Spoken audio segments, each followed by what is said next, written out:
Kita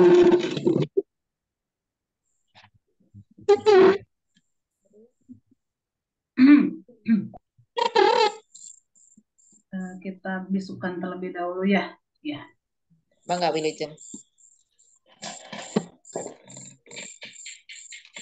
Bismillahirrahmanirrahim. Assalamualaikum warahmatullahi wabarakatuh.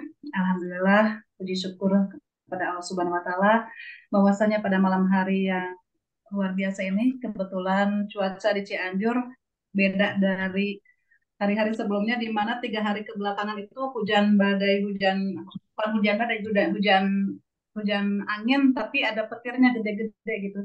Nah sekarang ini seperti mendukung ya, semesta mendukung, mudah-mudahan. Eh, kita pada malam hari ini rekan-rekan Komunitas Pengajar Penulis Jawa Barat setiap 2 bulan sekali mengadakan bedah buku ya, acara bedah buku, dan setiap acara bedah buku kebetulan saya sedang ada halangan, jadi alhamdulillah pada kesempatan malam hari ini saya bisa memandu acara, mudah-mudahan kurang lebih 1,5 jam ke depan ya. Baik, Bapak Ibu semuanya, sambil menunggu rekan-rekan yang lain masuk, saya akan sedikit memaparkan ada beberapa sesi. Yang pertama, sambutan dari Ketua Komunitas Pengajar Penulis Jawa Barat. Yang kedua, paparan dari narasumber kita. Dan yang ketiga, tanya jawab ya. Seperti itu. Baik, untuk mengawali acara, kita berikan kesempatan kepada Ketua Komunitas Pengajar Penulis Jawa Barat untuk memberikan sambutannya. Kepada Bapak Prawiro Sudirjo ST, dipersilakan. Baik, Assalamualaikum warahmatullahi wabarakatuh. Waalaikumsalam. Selamat malam, salam sejahtera untuk kita semua. Salawat dan salam semoga tercurah kepada junjungan Muhammad SAW. Bapak Ibu yang saya hormati, di minggu malam ini kita akan bersama sharing ya, santai saja, diskusi bedah buku mengenai bukunya Pak Panji yang berjudul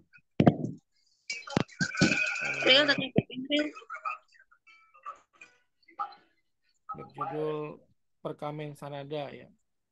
Kemudian Bapak dan Ibu diharapkan menyimak dengan baik. Semoga kita semua bisa nanti belajar bagaimana mengemas sebuah novel dalam bentuk latar belakang sejarah dan sebagainya ya. Itu bagus sekali. Kita semua sama-sama belajar, kita simak sama-sama.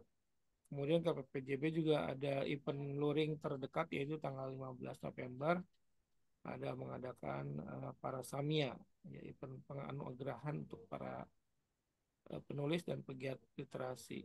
Baik, demikian sambutan dari saya, semoga bermanfaat. Terima kasih kepada Pak Panji, terima kasih kepada moderator. Assalamualaikum warahmatullahi wabarakatuh. Waalaikumsalam warahmatullahi wabarakatuh. Terima kasih Pak Ketua yang sudah mau menyempatkan diri dan juga selalu mengadakan acara-acara yang luar biasa bermanfaat bagi kita semua. Dan rekan-rekan, pada kesempatan hari ini sudah hadir di tengah-tengah kita Pak, kalau menyebut Pak itu ya, karena masih sangat muda. Kang Panji Pratama nih, jauh-jauh dari Malaysia ya Bapak Ibu. Memang aslinya beliau itu dari Sukabumi ya, tapi sekarang sedang menjalankan tugas negara di Sekolah Indonesia Luar Negeri di Kinabalu ya.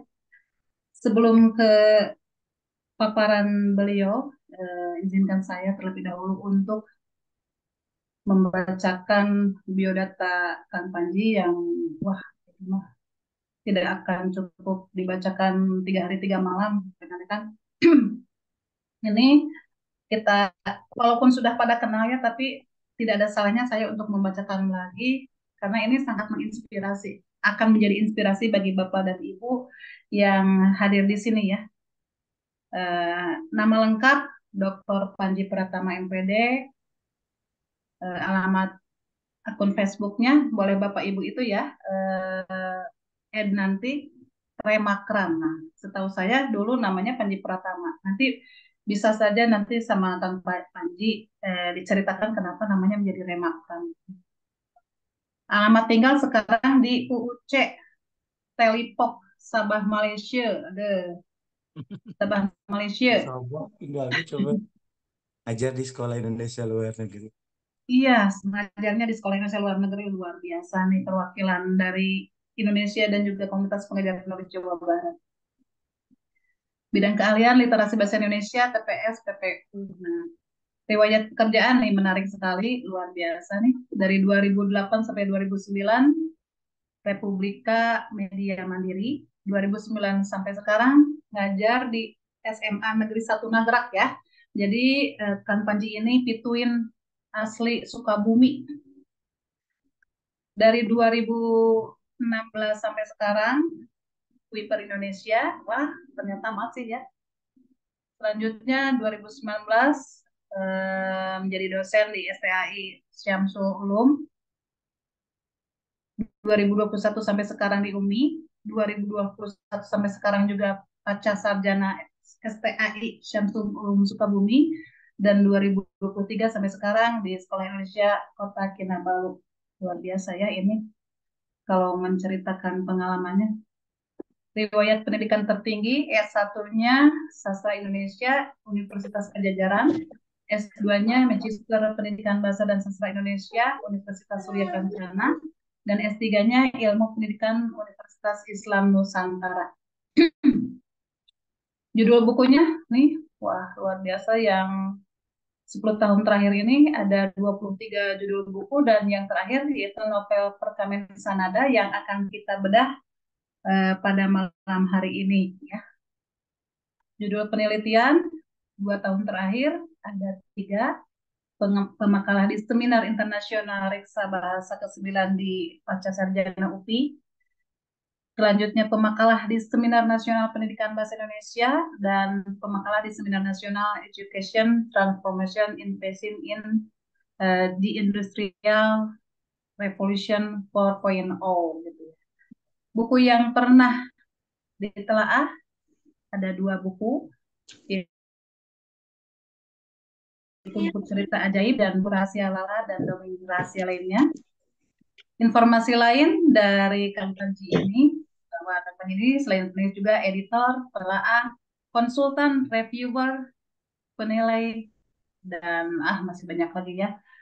Selain menulis buku, Kang Panji juga content writer di Kuiper Indonesia dan media online nasional nongkrong.co. Gitu. Pokoknya kalau dibacakan satu persatu, tidak akan habis-habisnya malam hari ini. Selanjutnya kalau boleh saya sedikit, ada fun fact nih tentang novel Perkamen Sanada yang ditulis oleh salah seorang pembaca sekaligus penulis, yaitu Ibu Linda Satibi, bahwa novel Perkamen Sanada ini mengisahkan perburuan harta karun yang dikemas dalam alur maju mundur yang keterkaitannya tidak mudah ditebak. Rumit, misterius, menegangkan, yang bikin novel ini seru banget pokoknya. Nah, dan yang menariknya, yang saya juga tertarik nih, riset yang dilakukan oleh Kang Panji ini betul-betul nggak tanggung-tanggung ya, sangat lama. Nanti kita akan mendengarkan secara langsung dari Kang Panji berapa tahun riset yang diadakan untuk menulis novel Perkamen Sanada ini ya. Kemudian di buku tersebut juga dikisahkan betapa luar biasanya penulis buku Perkamen Sanada ini mampu mengeksplor tentang sejarah bajak laut, badai tsunami yang kita tak ketahui ya, sudah terjadi secara bertahun-tahun silam ya. Taktik licik, sindikat, pokoknya dikemas oleh Kang Panji dengan bahasa yang cerdas dan tutur kata yang lain daripada yang lain, yang tidak sederhana ya. Kang Panji ini cukup terkenal dengan pinter banget merangkai teka-teki ya, tapi mengurai clue-cluenya itu sangat cerdas. Pokoknya kalau diceritakan sekarang kita nanti nggak penasaran. Saya serahkan aja selanjutnya kepada Kang Panji untuk memaparkan tentang novel Perkamen Sanada secara lebih lengkap. Silakan Kang Panji. Assalamualaikum warahmatullahi wabarakatuh. Sehat Bu Haji Erni. Ini guru saya. Erni ini guru Bos, saya ya. Sama-sama penulis thriller dan detektif nih. waduh, Erni maaf, ini Panji. ya, apa teka-teki di apa? Saya lupa judulnya di Guten apa itu? Erni Biburi itu. Village. Nah, Biburi Brooklyn Village. Village. Nah, itu yang saya sukai. Dulu di Facebook ya saya baca. Iya. Yang terhormat juga Pak Prawiro selaku Ketua KPPJB dan rekan-rekan semua yang hari ini insya Allah selalu sehat ya dan semangat. Selamat malam baik yang ada di Jawa Barat maupun di Indonesia di Nusantara juga yang ada di Malaysia. Eh, Senang sekali hari ini saya bisa berbagi mengenai buku terbaru saya yaitu Perkamen Sanada. Sebenarnya TRNI ini bukunya tidak baru sebenarnya. Saya nulisnya ini sekitar 16 tahun yang lalu. Oh, gitu. Hanya kenapa disebut baru karena memang novel ini novel momentumnya kemarin 2020 itu menang lomba lah jadi gitu. Jadi Hmm. ditulisnya udah lama 16 tahun yang lalu tapi saya kirimkan ke lombanya 2020 dan ternyata qadarullah jadi salah satu pemenang. Tapi Pada ditulisnya waktu itu sudah lengkap kan? Sudah tamat. Ditulisnya udah selesai. belum sih, waktu itu belum Hmm. selesai. Jadi selesainya di dua bulan mau deadline lomba itu saya selesaikan. Jadi masih 70% lah begitu ya. Nah, 2020 ini menjadi titik awal saya nulis detektif lagi Teh Erni. Nah, karena memang waktu itu sempat turun setelah eranya Dan Brown, eranya novel-novel detektif hilang 2020 mulai rame lagi. Bahkan sekarang banyak sekali novel-novel detektif yang difilmkan seperti Rencana Besarnya punya Pak Sugaida itu ada di web series begitu ya. Baik, untuk lebih mengenal perkamian senada itu seperti apa, teman-teman semua, saya izin share screen ya, Teh. Mangga, mangga, mangga. Oke. Teman-teman ini apa salin dia sederhana saya, jadi mudah-mudahan bisa bisa menginspirasi perjalanan saya menulis perkamian sanada seperti apa. Jadi judulnya ini novel, judulnya Perkamen Sanada. Mungkin agak asing didengar, tapi bagi teman-teman yang suka dengan petualangan, suka dengan harta karun, seperti film Amerika National Geographic atau misalnya film-film dari Tom Raider, begitu pasti tahulah arti dari perkamen itu apa. Jadi perkamen itu artinya adalah eh, apa teka-teki harta karun itu dalam selembar kain, kain zaman dulu gitu. Kain untuk menuliskan peta begitu ya. Nah, kalau sanada ini itu adalah bagian dari teka-teki di novel ini. Jadi perkamen sanada adalah peta harta karun yang di dalamnya ada sanada. Nah, dalam perjalanannya ternyata teman-teman Perkamen Sanada itu menjadi pemenang kedua dalam lomba novel Kuiku 2020. Pada waktu itu luar biasa sekali. Lomba novel ini memperebutkan hadiah sebesar 500 juta rupiah atau hampir setengah miliar begitu ya. Untuk pemenang satunya saja mendapatkan hadiah 200 juta. Itu kebetulan teman saya asal Jogja juga dengan judul novel berjudul Sri Tiwani itu yang menang nomor ke satu itu. Dan yang ketiga itu novelnya judulnya Huder tentang cerita representasi Nabi Khidir begitu ya. Nah, qadarullah Perkamen Sanada ini ternyata posisinya kedua. Pada waktu itu jurinya adalah diantaranya Anwar Fuadi, Dewi Lestari Oh, dan keren. novel ya penulis-penulis nasional lainnya ya. Nah, ternyata selain menjadi pemenang kedua dalam lomba novel Kuiku juga, Perkamen Sanada ini menjadi nominasi di ajang Scarlet Pen Award. Scarlet Pen Award itu adalah salah satu apa ya apa award atau eh, penghargaan bagi penulis detektif Indonesia begitu. Nah, ini menjadi salah satu nominasinya Perkamen Sanada ketika tahun 2021. Kalau nggak salah Pak Prawiro ketua juga kita juga menjadi salah satu nominasi untuk cerpen thrillernya ya. Iya. Eh, Nah, ininya penerbitnya teman-teman eh, sebetulnya awalnya Perkamen Sanada itu mau diterbitkan oleh pihak Falcon. Falcon adalah salah satu apa PH film Indonesia gitu yang sering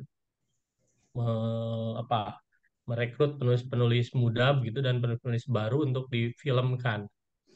Hanya karena kita mungkin berjodoh, kita sudah MOU mau difilmkan. Entah kenapa ada sedikit permasalahan. Pada akhirnya hak dari penerbitan Perkamen Sanada pindah ke penerbit One Piece Media. Nah, jadi begitulah ceritanya. Awalnya mau dari Falcon tapi dipindah ke One Piece Media. Nah, ini ketebalannya teman-teman ini agak salah. Sebetulnya ketebalannya itu 300 halaman, agak tebal, bukunya agak tebal sehingga apa ya cukup apa ya harus perlu energi yang cukup banyak untuk membaca novel ini. Untuk genrenya ini agak sedikit berbeda dengan genre-genre biasa. Kalau biasa kita baca novel tentang romansa gitu ya, kemudian tentang horor gitu, kisah-kisah metafisik atau hantu.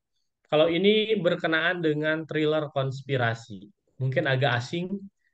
Itu sebuah genre novel yang berkaitan dengan apa ya sejarah-sejarah yang nanti ada kaitannya dengan Israel, Yahudi, dan Palestina juga. Jadi teori-teori konspirasi ada di sini. Nah, seperti itu. Kemudian teman-teman, salah satu reviewer dari novel Perkamen Sanada adalah Abah Tasarogeka, penulis novel bestseller Muhammad. Beberapa dari teman-teman di sini mungkin pernah membacanya. Jadi kata Abah Tasaro, novel ini terlalu sulit untuk dipercaya karena yang nulis ini orang Indonesia katanya. Bagaimana sejarah arus utama berkelindan dengan misteri, idealisme penulis, dan teka-teki. Panji berhasil meramunya sebagaimana novel konspirasi menemukan resepnya. Ini ditulis atau direview sama Abah Tasaro waktu itu. Nah, langsung ke bagian utama teh. Jadi novel ini saya sudah sampaikan tema utamanya adalah perburuan harta karun, tepatnya di Pulau Sumatera, teman-teman. Jadi ide utamanya saya waktu itu adalah membaca eh, artikel atau membaca buku sejarah tentang penemuan bangkai kapal pembawa harta karun milik VOC dulu gitu. Nah, dari situlah saya ingin mengembangkan menjadi sebuah novel begitu. Jadi apa? Walaupun fiksi, walaupun novel, ternyata banyak beberapa riset yang saya lakukan itu berdasarkan kisah nyata. Seperti betapa banyaknya kapal-kapal pembawa harta karun yang tenggelam di Indonesia, terutama di Selat Malaka. Nah, ini salah satunya di dalam novel ini disebutkan ada kapal yang disebut dengan kapal The Golden Diaries. The Golden Diaries ini konon tenggelamnya ketika kejadian Gunung Tambora. Itu ya, teman-teman. Nah, tujuan cerita dari novel Perkamen Sanada ini adalah pembaca diajak untuk ikut memecahkan teka-teki yang ada dalam perkamen itu. Jadi diceritakan dalam novel ini ada 3 buah potongan harta karun yang terdiri dari perkamen sin, perkamen nun, dan perkamen dal. Jadi ada kaitannya dengan syair-syair Islami begitu ya. Sin, nun, dan dal. Maka jadilah perkamen sanada.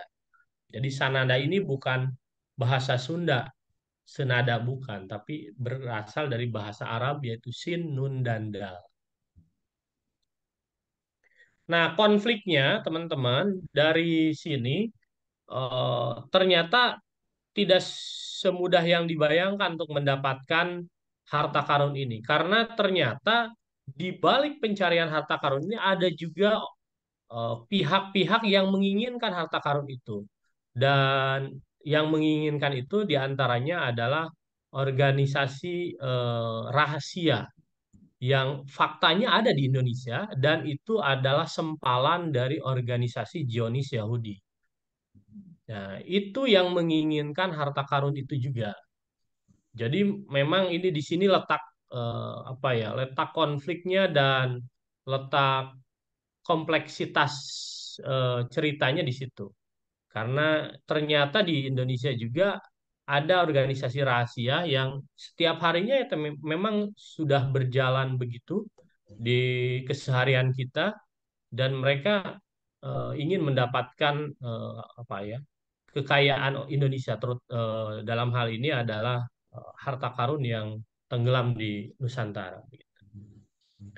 Eh, ini salah satu, ini saya ilustrasikan, ini buatan saya sih. Ini salah satu syair yang muncul dalam novel itu.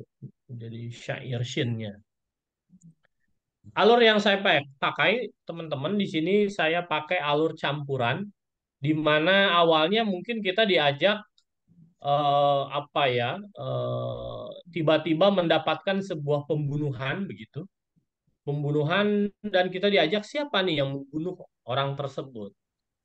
Nah, dari situlah konflik jadi mundur, mundur, mundur, lalu di tengah-tengah jadi maju dan balik lagi, mundur lagi, maju lagi. Jadi alurnya campuran, tidak tidak apa, tidak simpel begitu ya, cukup cukup harus ekstra membacanya, bolak-balik begitu. Oke, seperti yang sudah saya spill tadi, teman-teman. Jadi ide utama dari Perkamen Sanada ini sebenarnya udah ada tahun 2007 ya. Waktu itu saya masih jadi wartawan di Republika. Waktu di Republika ini saya pernah berbincang dengan salah satu eh, apa cendekiawan Muslim lah ya, eh, yang menceritakan eh, beliau adalah mungkin Pak Prawiro pasti hafal Ahmad Mansur Surian Negara ya, salah satu Iya, tahu. sejarawan terkemuka di Indonesia ya. Jadi beliau mengemukakan tentang uang kuno. Uang kuno yang ada di Indonesia itu ternyata uang kunonya itu bisa berkaitan dengan apa kesultanan yang ada di Persia, di Turki dulu. Kesultanan yang ada di Turki dan hubungan dagang di Indonesia ini sangat terjalin begitu harmonis begitu sehingga eh, apa Indonesia menjadi apa ya, menjadi pusat eh, produksi perdagangan dunia waktu itu ya. Dan jauh dari sana ternyata ketika saya mencari referensi lain, Sumatera juga selain kerajaan Samudra Pasai begitu ya, dan kerajaan-kerajaan Islam yang ada di Sumatera sebelumnya bertahun-tahun sebelum Masehi itu Mesir itu punya hubungan dagang juga dengan orang-orang Sumatera. Itu faktanya ternyata di Mesir sana barus atau apa itunya Pengawet. eh, ya Pengawet ini mayat. mayat ya, pengawet mayat barus itu kamper pengawet mayat itu ternyata memang didapatkan dari Indonesia Nusantara pada waktu itu. Dan makanya dari itu di Sumatera ada sebuah kota yang namanya disebut Barus begitu. Nah, disitulah. Oh, banyak sih anggarannya kan biar aku. Nah, saya semakin tertarik Kakak, dengan beli minum.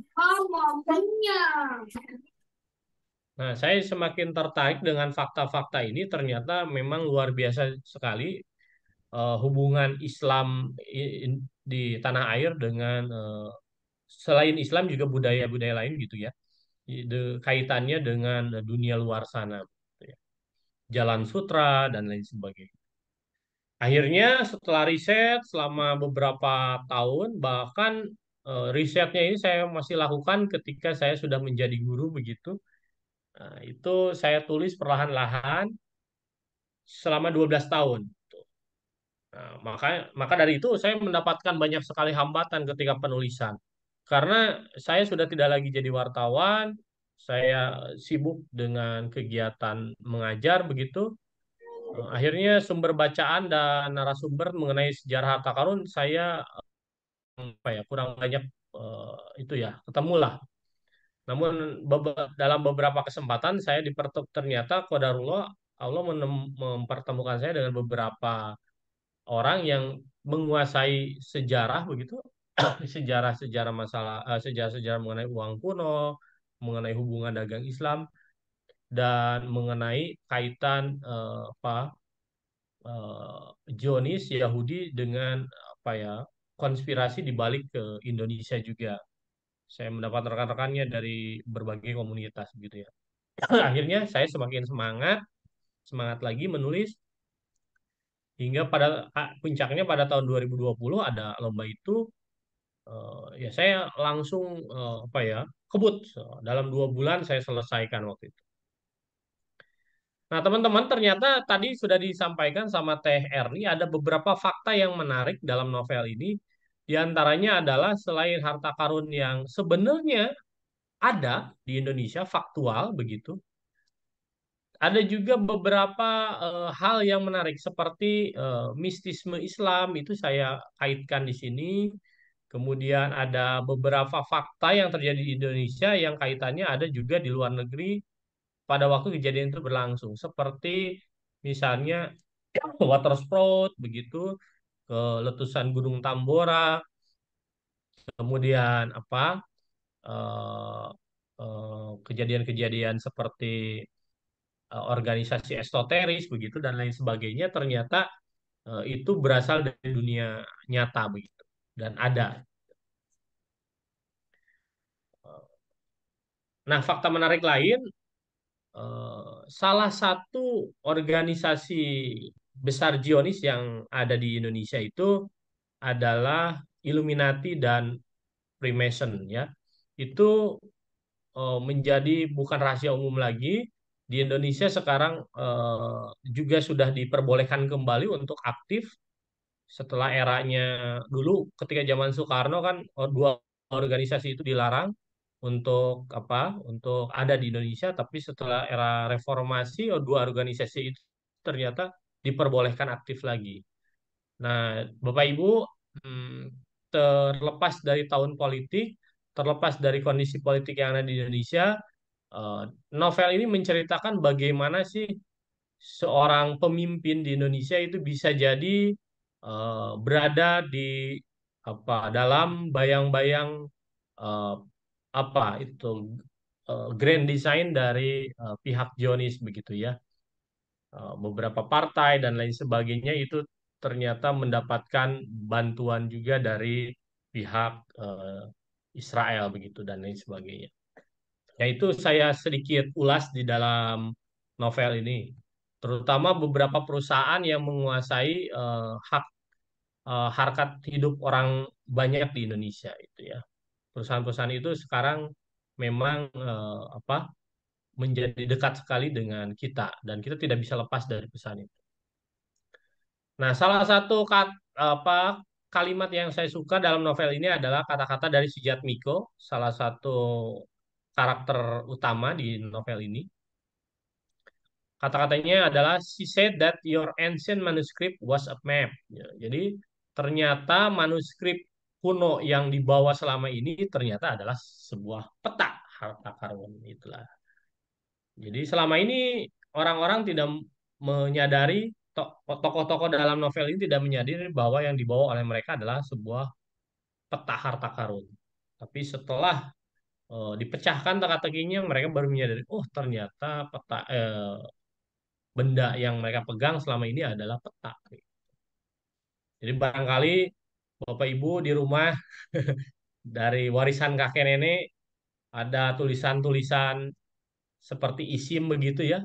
Bisa jadi kalau Bapak Ibu bisa memecahkannya itu adalah peta harta karun begitu ya. Nah, ini juga salah satu endorsement atau pereview dari novel ini yaitu Arafat Nur. Ini sastrawan dari Aceh. Bapak Ibu kalau yang suka dengan novel-novel sastra pasti kenal dengan Pak Arafat Nur ini ya. Beliau adalah pemenang Katulistiwa Award tahun 2011 ya, dan pemenang Dewan Kesenian Jakarta pada tahun 2016. Kata beliau, novel dengan pecahan-pecahan misteri dan rahasia-rahasia ganjil yang cukup menarik. Sang tokoh coba mengungkap simbol-simbol pelik berbalut mistisme Islam. Tentu ini sebuah genre yang masih agak asing bagi pembaca umum. Sebuah thriller yang tidak biasa dan sedap dinikmati. Itu kata Arafat Nur. Ada juga ini dari Mbak Ririn, Rahayu Astiningrum, untuk Bapak Ibu yang suka baca buku motivasi Islam atau buku anak-anak pasti hafal dengan Mbak Ririn ini. Dengan apa ya? Beliau adalah penulis produktif juga dan seorang guru juga, tapi bukunya luar biasa bahkan sampai apa bestseller di Malaysia, di Brunei, di Thailand dan lain sebagainya ya. Kata Mbak Ririn, novel yang spesial karena menghadirkan suasana sains Islam yang jarang ditemukan. Intrik di dalamnya seperti gelombang yang menaik turunkan emosi. Hebatnya inti cerita dalam novel ini adalah kandungan dari salah satu ayat Al-Quran. Luar biasa katanya.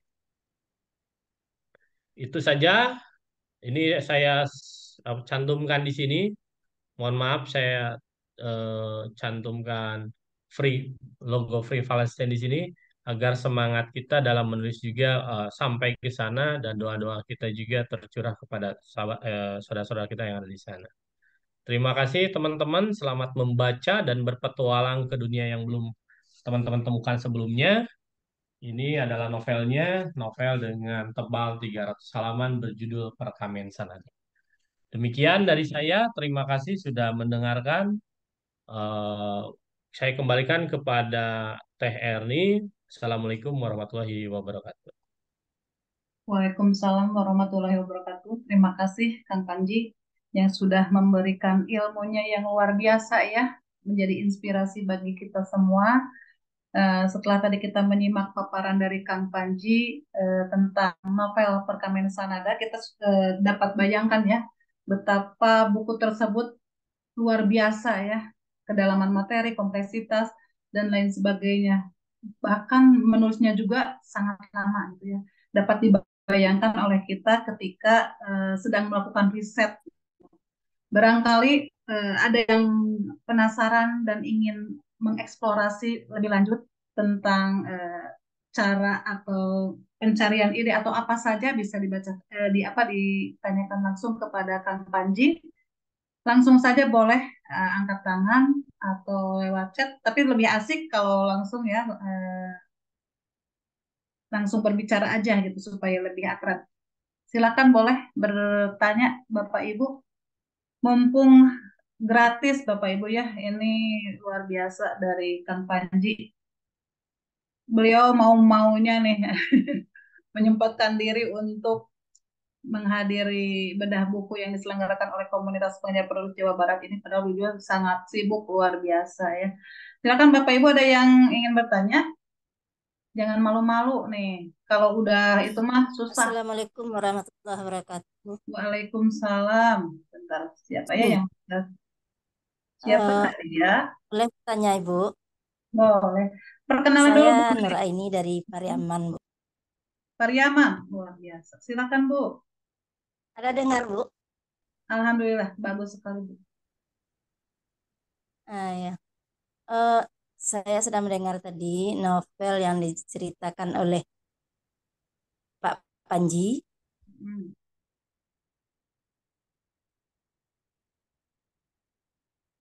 Ya, bagaimana Bu? Ibu suaranya tidak terdengar Bu. Halo, Bu. Barangkali ada gangguan Ibu Nuraini. Ibu masih di sana Ibu? Baik, sambil menunggu Bu Nuraini on kembali, barangkali ada yang ingin ditanyakan. Yang lainnya, sambil menunggu, saya ingin sedikit bertanya juga kepada Kang Panji, mumpung belum ada yang bertanya nih. Kira-kira Kang Panji, kan ini penelitiannya lama banget ya. Kira-kira hambatan yang paling paling dirasakan menjadi penghambat yang betul-betul itu dalam hal apa Kang? Iya teh. Em, kita semua pasti merasakan hal yang sama, teman-teman yang ada hadir malam ini.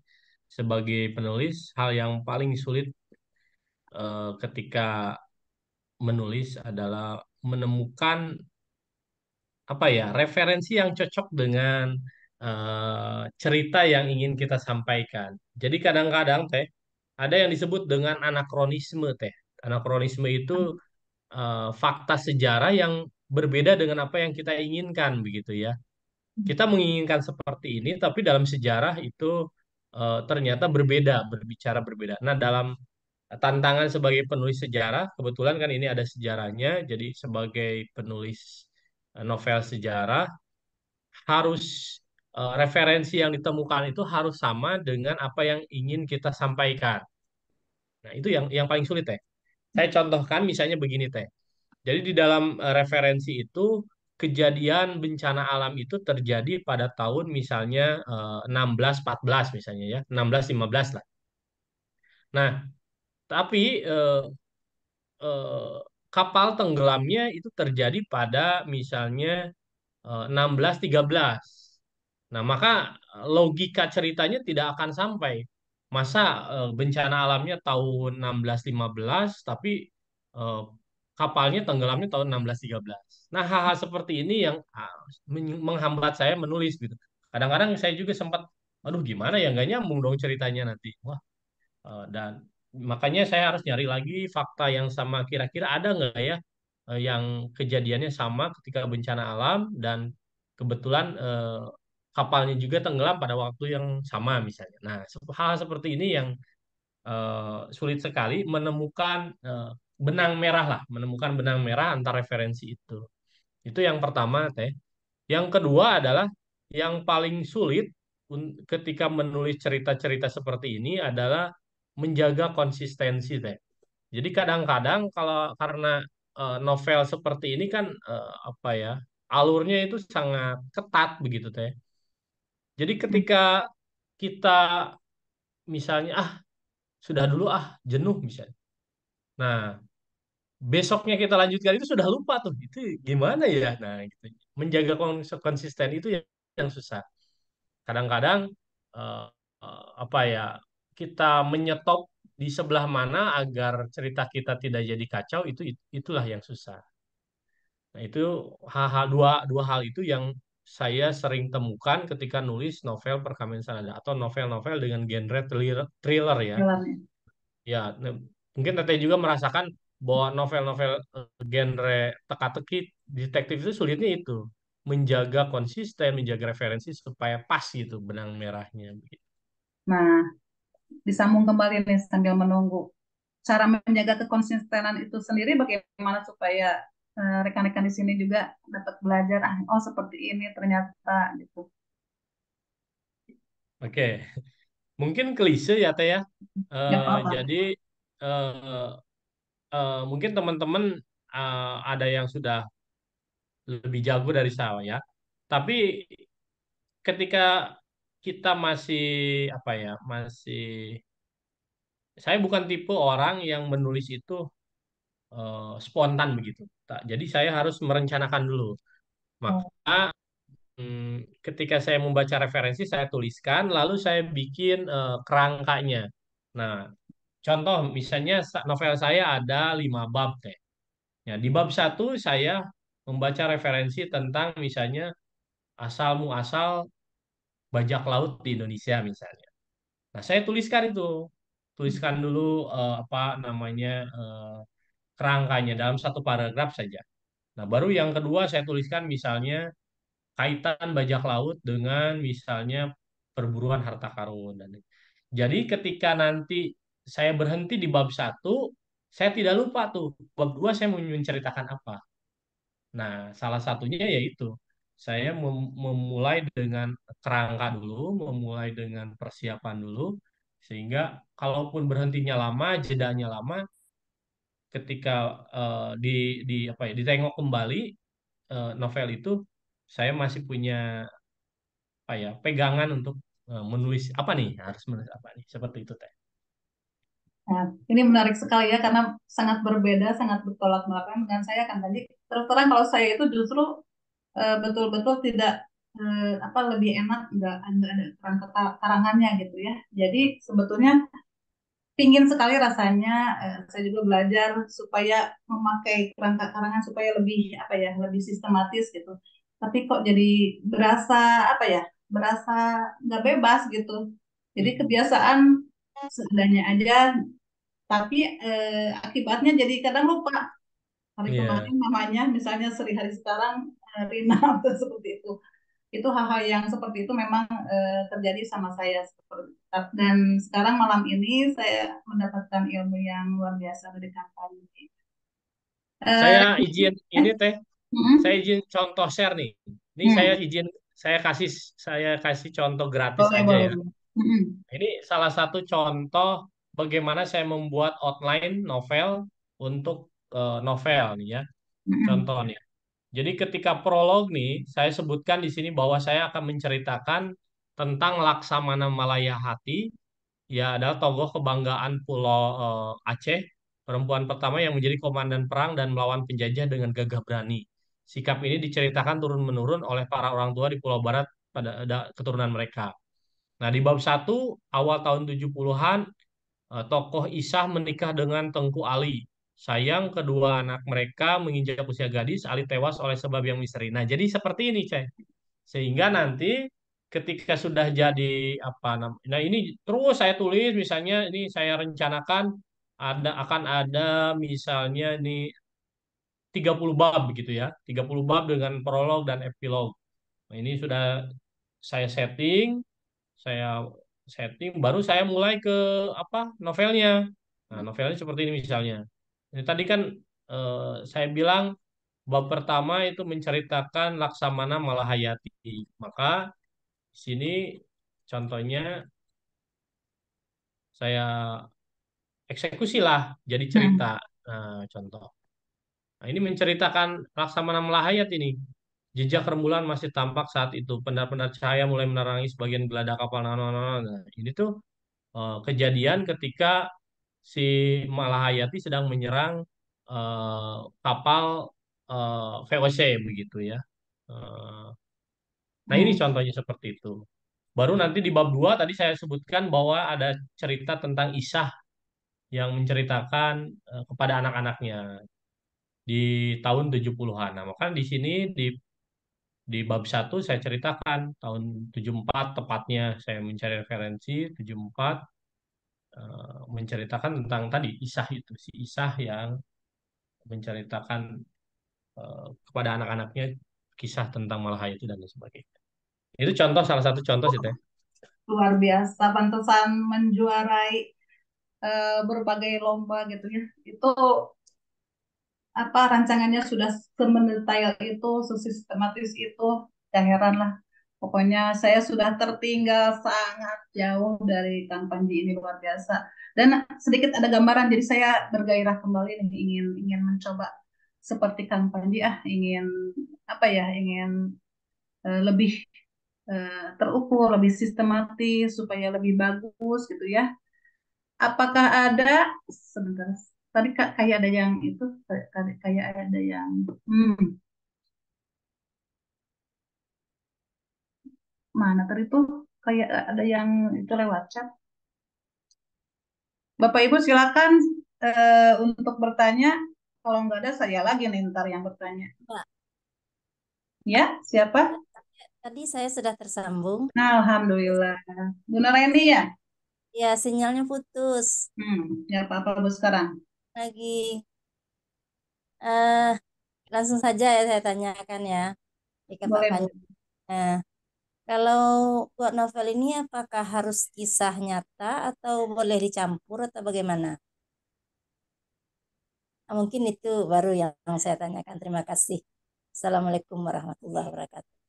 Waalaikumsalam Waalaikumsalam. warahmatullahi wabarakatuh. Boleh langsung kan Panji? Baik, terima kasih Bu Nur Aini. Semoga sehat selalu. Menarik, Bu. Apa ya? Jadi saya kembalikan ke nama novel sendiri ya, Bu. Novel itu kisah fiksi begitu ya. Eh, se se apa ya?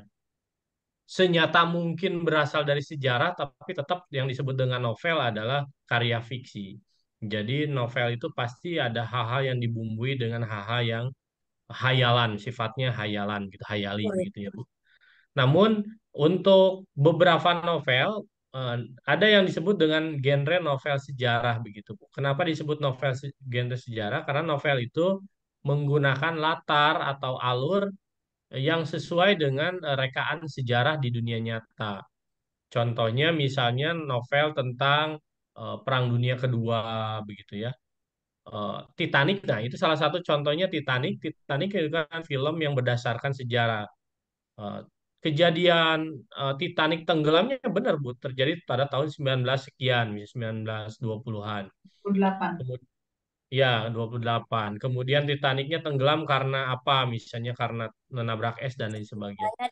Saya ya, Pak ya. Ya, iya, tapi kejadian si apa Rose jatuh cinta dengan Jack itu kan hanya sebatas fiksi belaka, Bu. Tidak ada itu di dalam Oh, dunia nyatanya. Itu contoh adalah betapa misalnya novel sejarah itu ya menggunakan latar atau alur sejarah tetapi tetap di dalamnya fiksi. Nah, ini juga terjadi dengan Perkamen Sanada.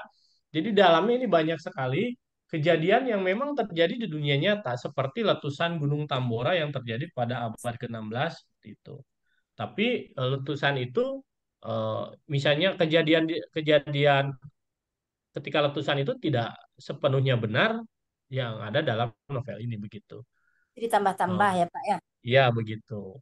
Atau novel biografi juga seperti itu, Bu. Contoh misalnya Sepatu Dahlan begitulah. Atau misalnya Al-Fuadi sendiri misalnya Tanah Lima Warna begitu ya. Tanah Tiga Warna dan Lima Menara begitu ya.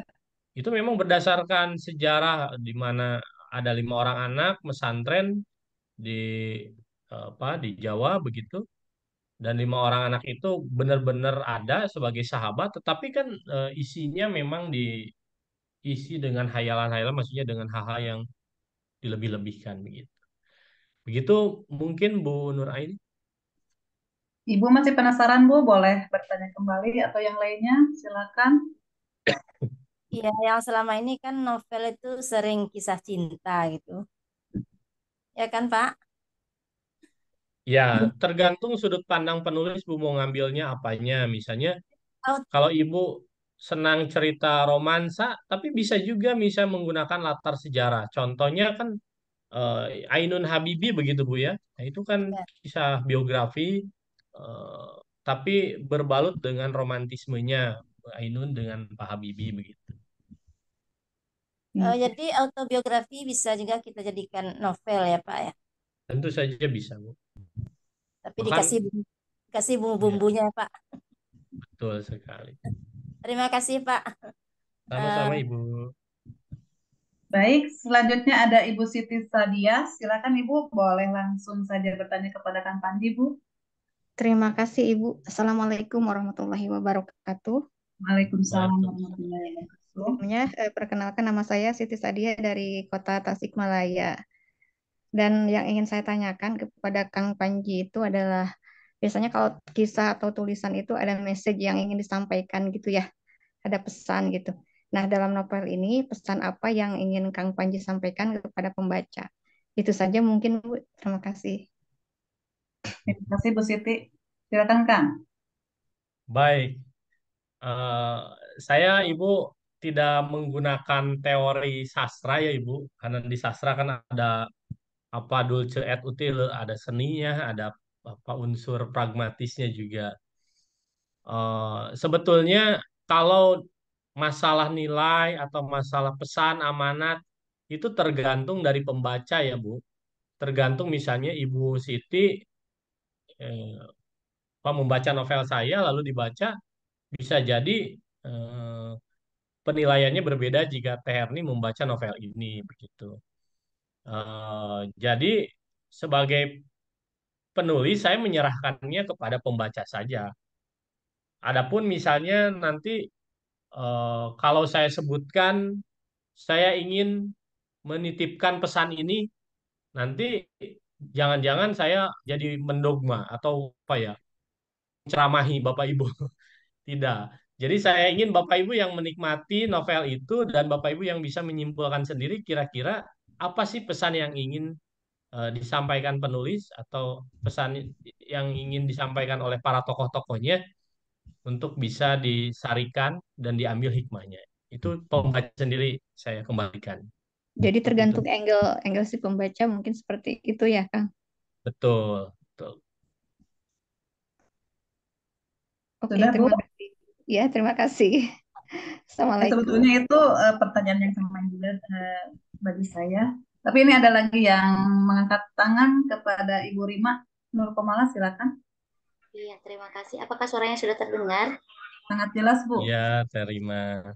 Jadi, selamat malam Kak Panji. Ya, selamat malam. Selamat malam, terima. Sehat ya? Alhamdulillah dan semua peserta kegiatan ini ada hal yang ingin ditanyakan terkait dengan proses kreatif, terutama dalam penelitian. Berapa lama begitu kan ya untuk sampai bisa penelitian menghasilkan proses sejarah ini yang sudah dilakukan oleh Kak Panji ya. Kemudian tentu saja bagaimana menghubungkan antara satu peristiwa sejarah dengan peristiwa sejarah yang lainnya sehingga logis begitu kan ya dalam cerita gitu kan ya, oh ini pada saat ada peristiwa sejarah ini mungkin ada tahun-tahun yang berbeda, imajinasinya seperti apa sehingga peristiwa sejarah antara satu dan yang lain itu saling berkaitan dan logis gitu masuk dalam ceritanya mengemasnya. Kemudian selama penelitian tersebut apakah apa namanya ya ya tentu saja dengan kesibukannya Kak Panji yang luar biasa bagaimana gitu kan ya bisa apa ya mengeksekusi semuanya ya, mengajar iya gitu kan ya, jadi pembicara iya, pokoknya keren deh pokoknya semuanya ya Iya. itu. Terima kasih. Assalamualaikum warahmatullahi wabarakatuh. Waalaikumsalam. Masih di mute Kang? Oh, ya. Oke. Terni langsung di. Iya, langsung aja Oh, supaya lebih keren. baik. Terima kasih Teh Rima. Wah, ini juga guru saya nih. Terima kasih sudah hadir. Untuk menjawab pertanyaan Teh Rima, saya ingin kasih spill lah.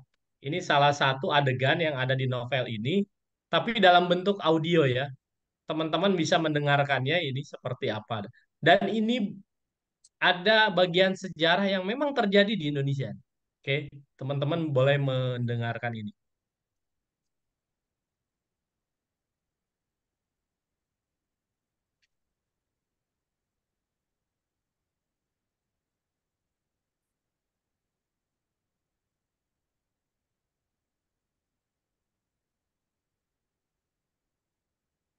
Belum terdengar? Didengar tidak? Tidak.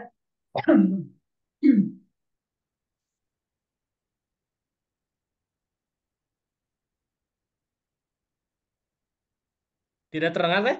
Tidak. Oh, ya kalau enggak berarti saya spill langsung novelnya aja. Oke, ya saya tayangkan ya. Ini saya tayangkan salah satu adegan ya. Suatu petang April 1815 Masehi, 400 mil dari Pulau Perak. Fitzbruiter, Ilano. Seorang mualim meneriakan adanya ancaman dari atas anjungan. Kapten kapal dengan sigap memerintahkan para kelasi memandu haluan kapal ke arah sebaliknya. Ternyata kapal besar berjenis galeon dan berbendera Belanda itu tidak selincah yang diharapkan. Beberapa menit kemudian, dua kapal bajak laut yang hanya berukuran 60 kaki berhasil menghentikan mereka. Salah satu meriam dari kapal para bajak laut mengenai badan kapal sebelah kanan. Pada tiang layar perahu, para lanun itu berkibar layar segi empat yang dibuat dari kajang. Beberapa rentaka ditaruh melintang pada lambung kanan dan kiri kapal. Terdapat lebih dari 20 orang pendayung yang duduk di atas bangku kecil beralaskan tikar. Dengan dayung pandak itu, kapal dapat bergerak dengan sangat cepat ke segala arah. Karena untuk tujuan itu pula, buritan kapal dibuat lancip sekali. Dengan begitu, perahu pangjajah milik bajak laut itu justru lebih tangkas dan cepat dalam berperang. Ini adegan ini saja, Teh. Jadi adegan ini saya ambil dari buku kisah para lanun yang ada di bukunya apa saya lupa. Itu saya baca 10 tahun yang lalu. Itu memang kejadian nyata pada abad ke-19 di mana para lanun ini yaitu para bajak laut asli dari Indonesia yang suka disebut dengan orang laut. Orang laut, mereka disebutnya orang-orang laut sama beberapa pelaut dari Makassar, dari Kalimantan atau dari Sumatera, mereka disebutnya sebagai orang laut. Kejadian ini fakta nyata ada di Indonesia. Jadi mereka memang sering sekali mencegat kapal-kapal yang berlayar dari Eropa ke Indonesia dan apa ya mengambil harta nih. Nah, kejadian ini fakta teh ya. Itu yang pertama. Lalu di sini saya tuliskan juga kejadian April tahun 1815. Kenapa April 1815? Nah, ini ada kejutan, ini ada twistnya, yaitu 1815 ternyata adalah uh, kejadian Pulau Tambora yang ada di Jawa itu meledak. Nah, faktanya ketika Gunung Tambora meletus itu dunia menjadi gelap selama beberapa hari. Itu karena asap yang berasal dari letusan Gunung Tambora itu sampai ke langit dan apa matahari sehingga tidak bisa menembus bumi. Dan kegelapan ini dirasakan juga oleh orang-orang Eropa pada saat itu. Ini terjadi pada tahun 1815. Nah, dua fakta ini sebenarnya kan awalnya tidak berkaitan ya, Bu Rima, Teh Erni. Dua fakta ini awalnya tidak berkaitan.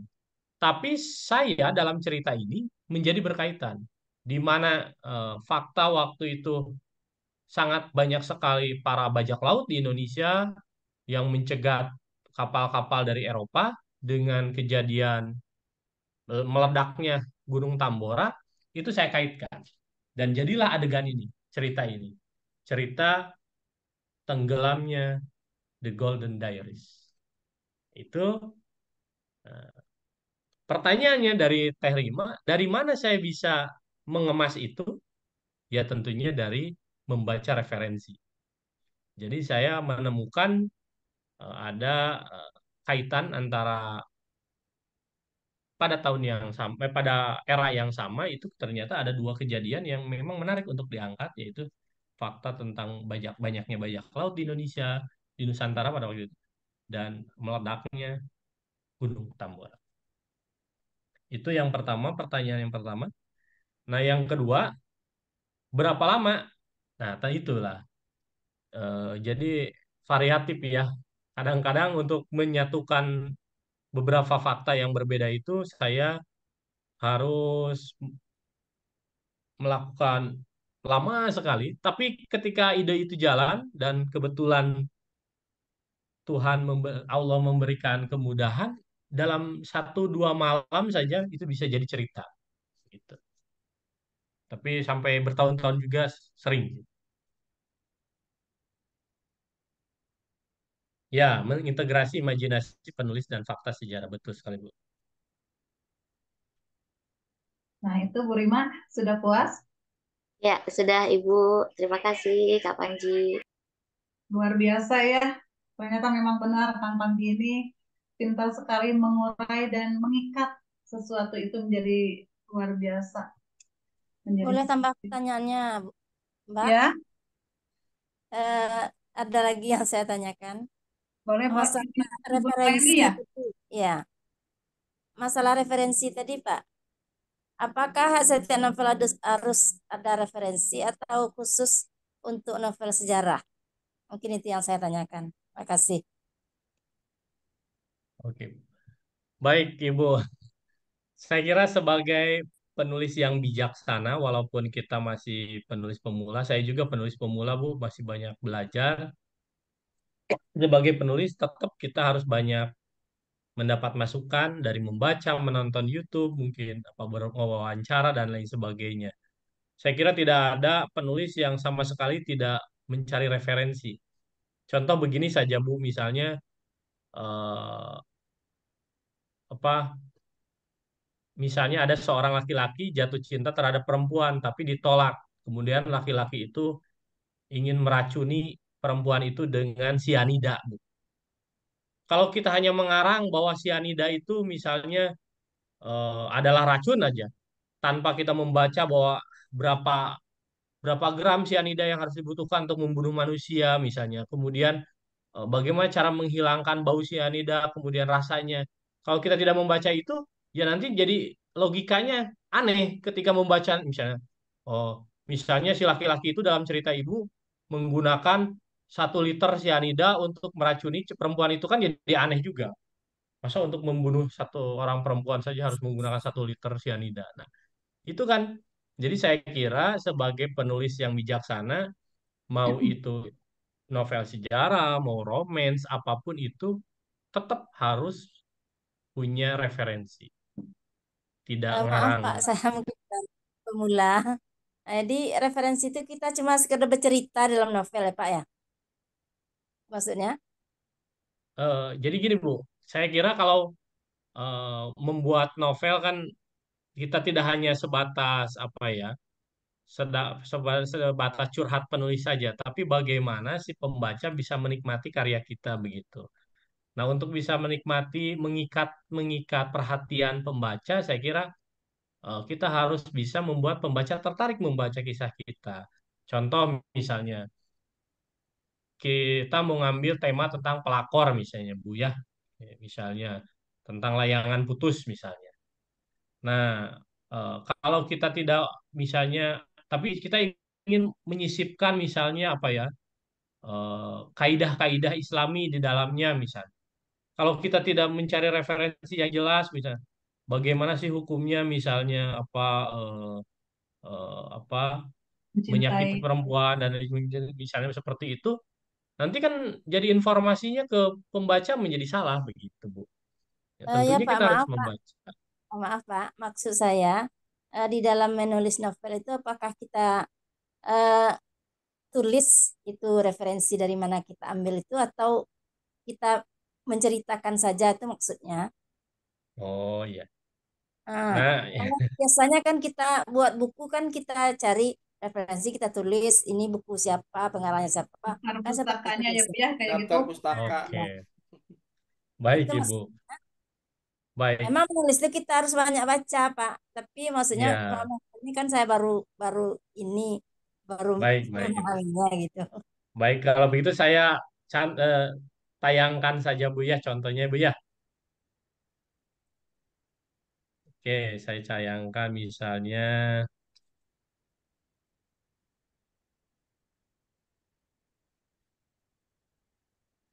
Oke, Bu, ini ya, contoh Bu ya. Di sini saya ceritakan ada seorang tokoh bernama Mak Junjunan, Bu ya. Mak Junjunan ini saya sebenarnya adalah representasi orang nyata di dunia nyata gitu ya. Tapi namanya saya fiksikan gitu. Tapi orang di dunia nyata ada yang mirip Mak Junjunan. Saya terinspirasi dari si sosok nyata. Jadi usianya 60 tahun, kemudian kekayaannya mencapai 3,4 sekian miliar dolar. Itu oleh Forbes dan lain sebagainya. Saya dapat informasi ini setelah membaca biografi seseorang ya, salah satu pengusaha di Indonesia yang hartanya segini. Nah, Ibu bisa lihat di sini. Saya kan menceritakannya dengan narasi ya Bu ya, deskripsi Ya, dan narasi. Tapi saya tidak seperti karya non fiksi menuliskannya dikutip dari begitu, tidak kan? Tapi berupa ini cerita. Mak Junjunan masih berusia 60. Nah, ini jadi bentuknya narasi. Sehingga bagaimanapun apa dalam fiksi itu ya kita membuatnya setipis mungkin. Jadi apa ya? Semenyatu Sehalus mungkin dengan tulisan lah ya. Di informasi yang kita telah baca, kita masukkan setipis mungkin dalam novel. Sehingga walaupun misalnya kita membaca non-fiksi, ibu membaca misalnya teori-teori kedokteran, gitu. Ibu tidak menuliskannya. Tidak ada novel yang ada daftar pustakanya begitu lah. Itulah. Seperti itu. Jadi ya dalam terima kasih novel, atas ya penjelasannya. dalam novel dituliskan menjadi bagian dari cerita seperti itu.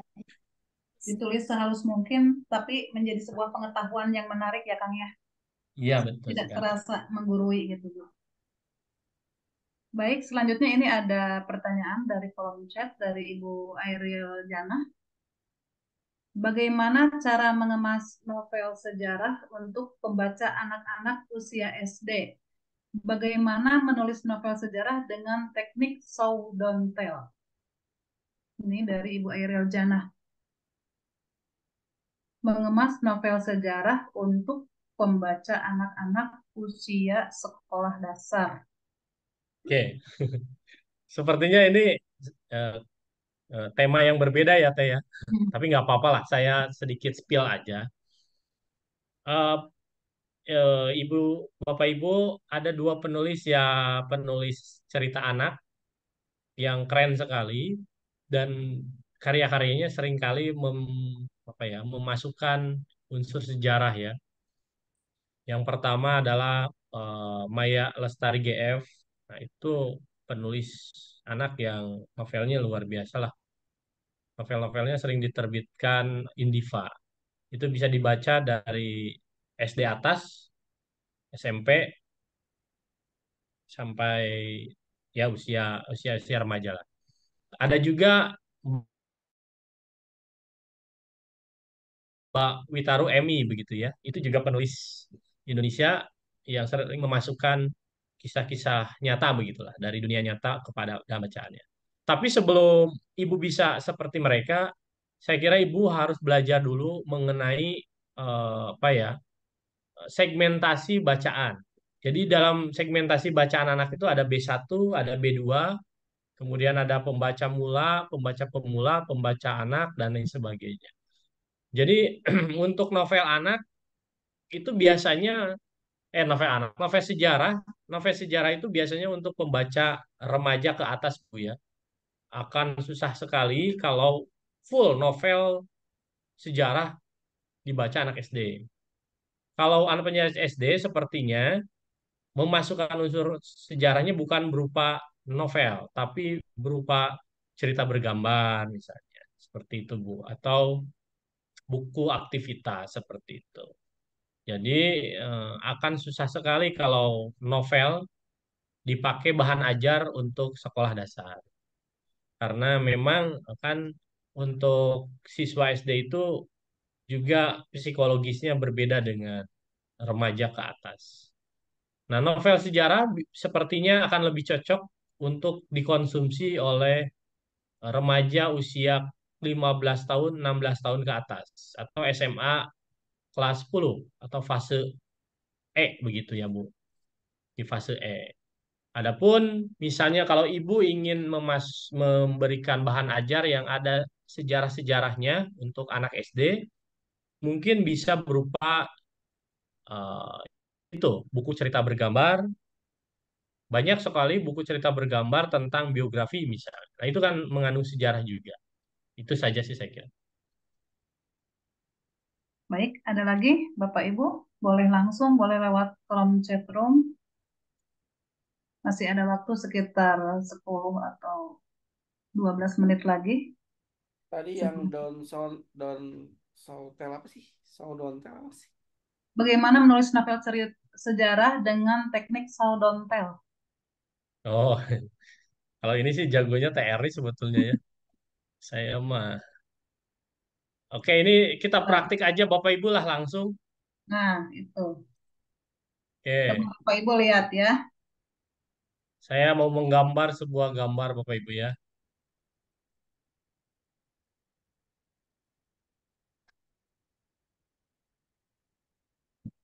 Oke.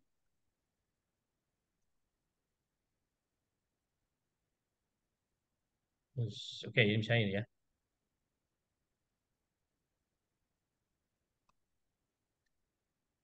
Kira-kira menurut Ibu siapa tadi? Ibu Airel Jannah. Nah, coba Ibu Airil ceritakan tentang ini, gambar ini bisa. Bagaimana? Dengan teknik show Saudon. don't tell. Bisa Bapak, Bu, Bu Ibu Aini, Airel siapa? Jannah. Nggak ada.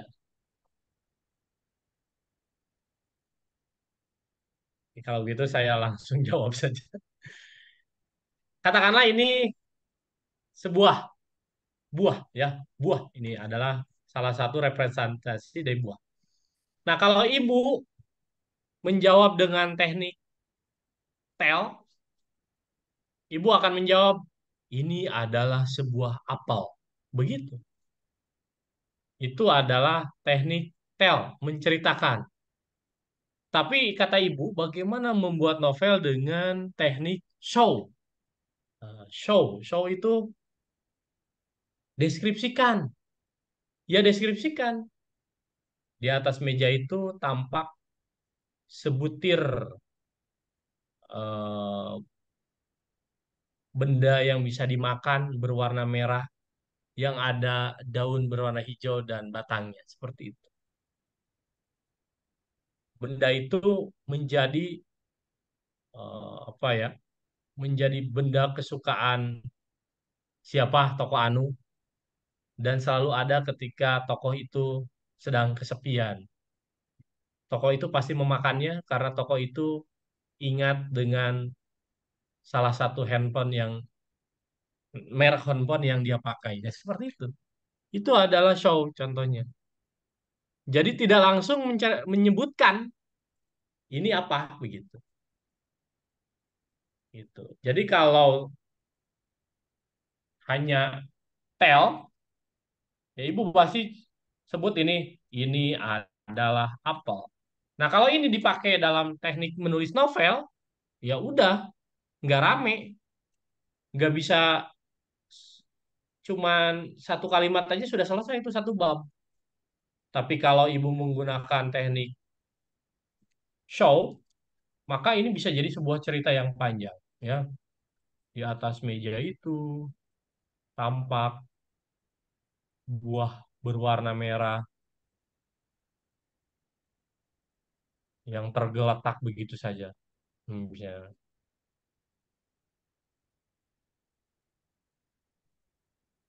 Jika melihat misalnya buah itu, Ernie misalnya selalu ingat handphonenya yang hilang dahulu. Nah, kan jadi satu paragraf begitu. Itu contoh ya, Bu. Mana sih tadi? Nah, ini. Saya kira seperti itu, Bu Teh Erni. Mohon maaf, nama Teh Erni tuliskan di sini. Apa? Seru. Jadi Jadi tanpa antara tell menyebutkan dan show. tanpa menyebutkan hal tersebut sudah tahu ya yang dimaksud. Iya. Jadi kita membawa pembaca menggunakan panca inderanya. Mau dari deskripsi penglihatan, pendengaran. Kalau pendengaran misalnya ya suara, denting dan lain sebagainya. Menggunakan peraba dan lain sebagainya. Hmm. Bagaimana Itu Ibu saya kira. Eril? Sudah cukup ya?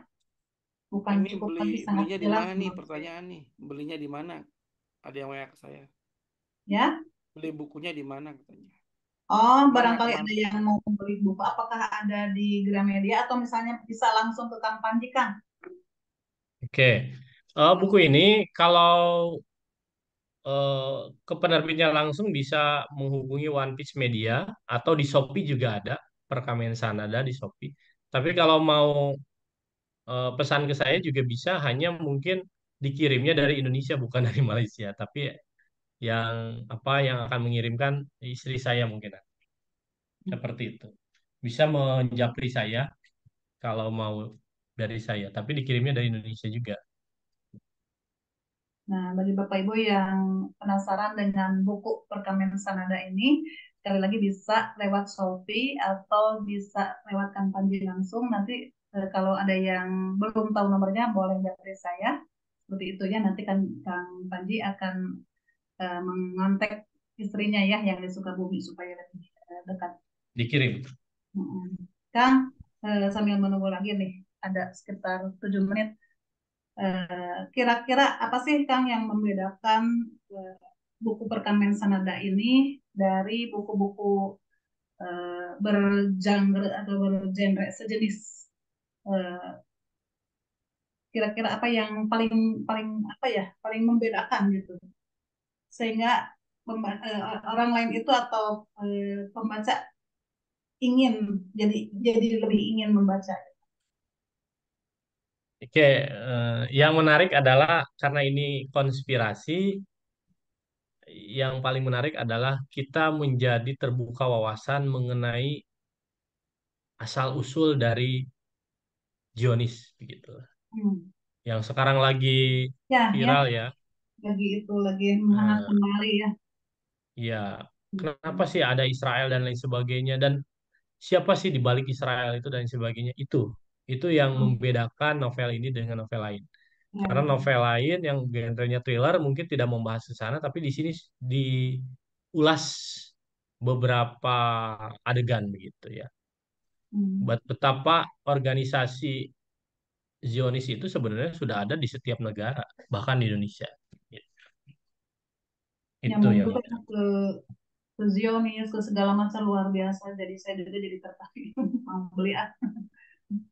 Rekan-rekan sambil itu ya sambil mengeksplorasi nih sekali lagi. Satu pertanyaan lagi deh Kang ya. Mana ya? Ini kebanyakan yang mengapresiasi Kang, ada Ibu Neni. Ibu Neni itu, waduh luar biasa Kang, sudah purna tapi beliau masih eksis. Terus ada siapa lagi nih pada mengucapkan apresiasi pokoknya Masya Allah luar biasa Ibu Sri Wulan. Ada Kakak Fadli, Mister Fadli. Terus ada siapa nih? Nah, ada Ibu Neni Hendriati, sangat menarik dan komprehensif, luar biasa novelnya Pak Panji. Jadi penasaran pengen baca. Beli Bu, mumpung Pak Panjinya ada di sini, boleh nanti kontak saya Bu. Kalau itu nanti dihubungkan sama Pak Panji. Luar biasa, luar biasa. Kita hanya bisa mengagumi ya. Pak, mumpung Pak Panjinya masih ada, boleh tanya-tanya Bapak Ibu. Nah, ini dari Saya nanya boleh nggak nih? boleh, boleh. Tuh kan, jadi Pak Ketua yang nanya. Kang Panji, Boleh, Kak. ini Ya. mau ada rencana bikin kayak trilogi gitu nggak atau prequel apa sequel gitu kayak ya gitu seperti itu. Baik.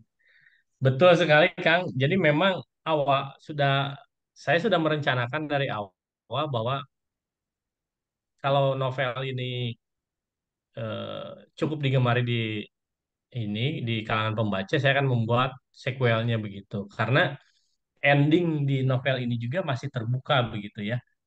Di sini kan ada tokoh utama namanya Van Risnor yang mencari ibunya.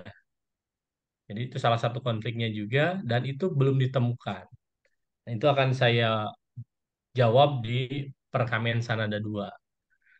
Ya, tapi Perkamen Sanada 2 tidak lagi berpetualang di Sumatera. Nah, tapi lebih luas lagi. Ya, ada 3 negara, berpetualang di 3 negara. Spillnya itu aja untuk baca dulu lah yang Oh inti iya iya baru iya, nanti. siap siap. Di Kalau spill ini segmen. kan kan sekarang ada di Malaysia nih, apakah ada rencana untuk mengeksplor lebih itu untuk dijadikan bahan cerita yang Malaysia kan? Udah nggak Oke. rencana? Sebetulnya ada, saya mengirimkan 2 cerita anak ke media kemarin yang latarnya kebetulan di sini di Malaysia. Eh, kita tunggu aja apakah dimuat atau tidak.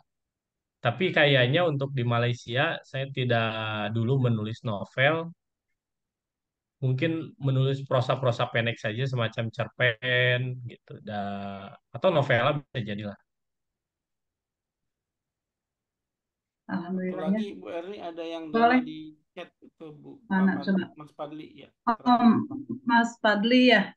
Itu sudah lama nggak ada novel thriller konspirasi di Indonesia di bawah tahun 2010.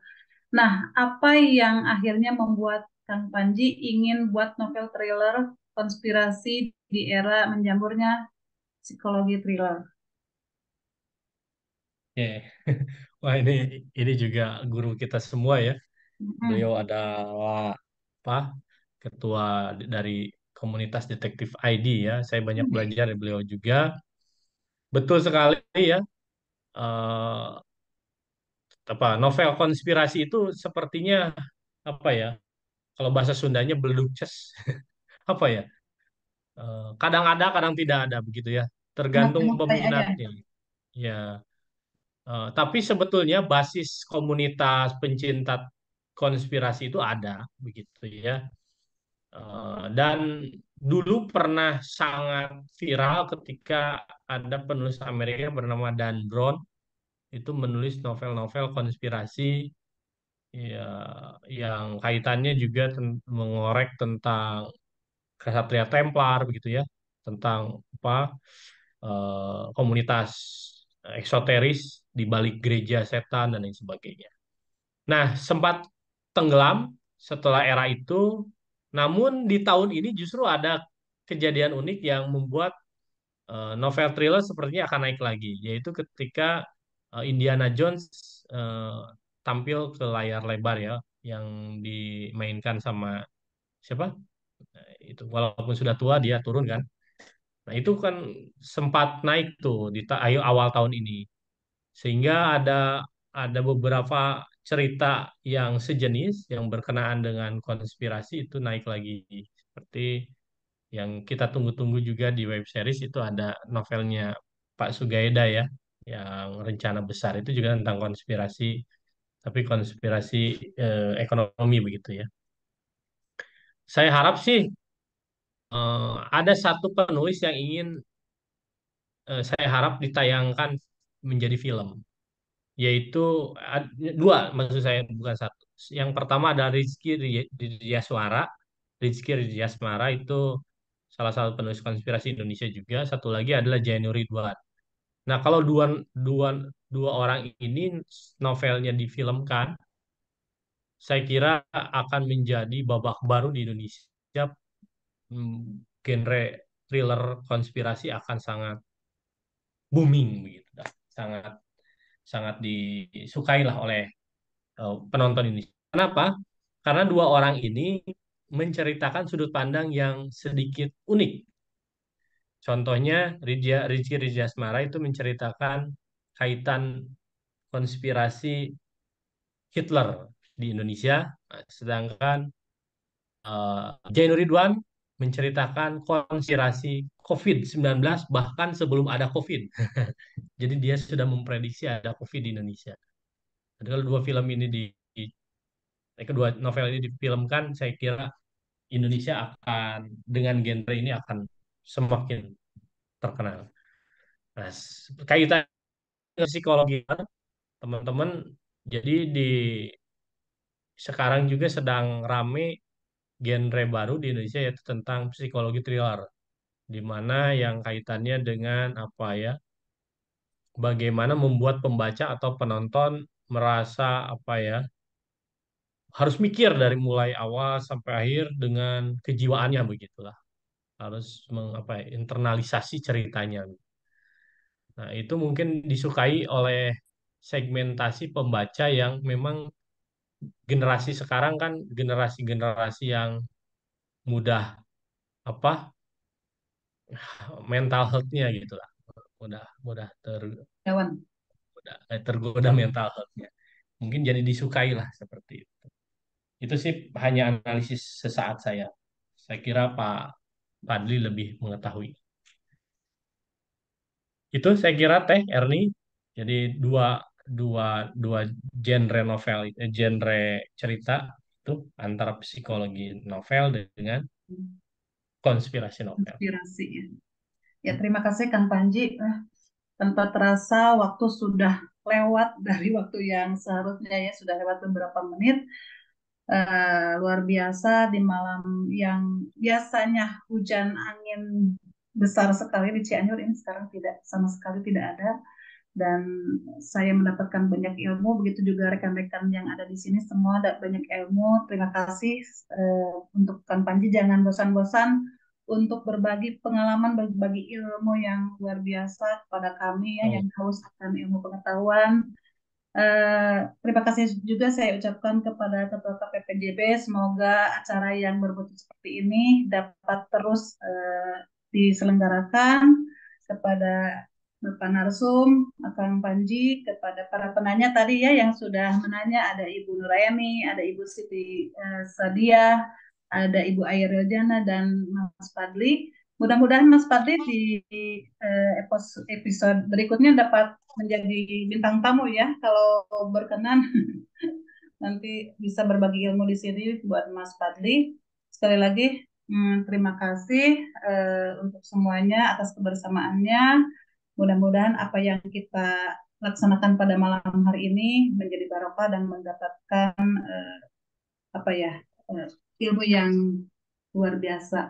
Saya sebagai moderator mengucapkan terima kasih sekali lagi, dan